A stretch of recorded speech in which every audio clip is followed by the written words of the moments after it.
ξανάπα, θα ξαναπώ για σένα.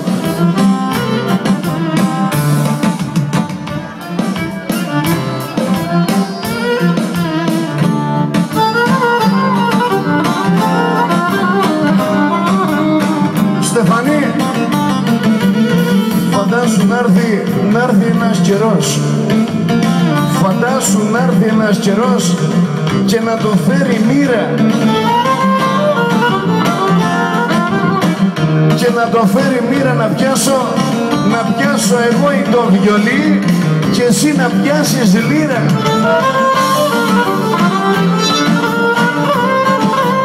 Έλα έπονα.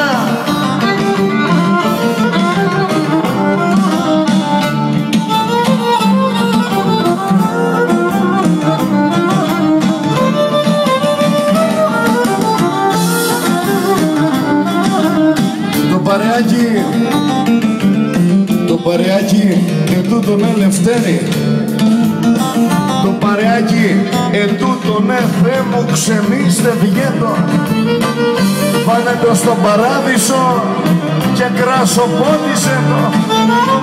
Γεια σου πάτερ, ευλογία, ευλογία.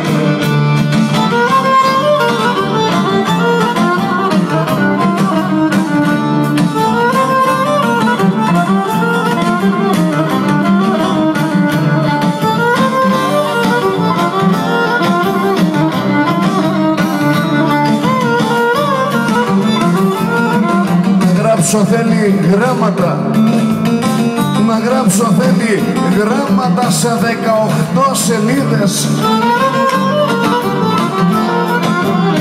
σε 18 σελίδες στην έμπονα θα ανέρχομαι για τύχη μερακλείδες. Άντεστε, έλα!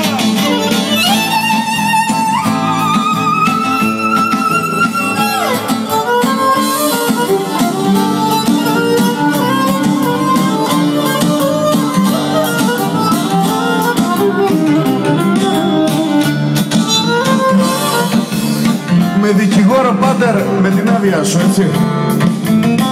Με τον γιατρό και με παπά, ποτέ δουλειά δεν κάνω.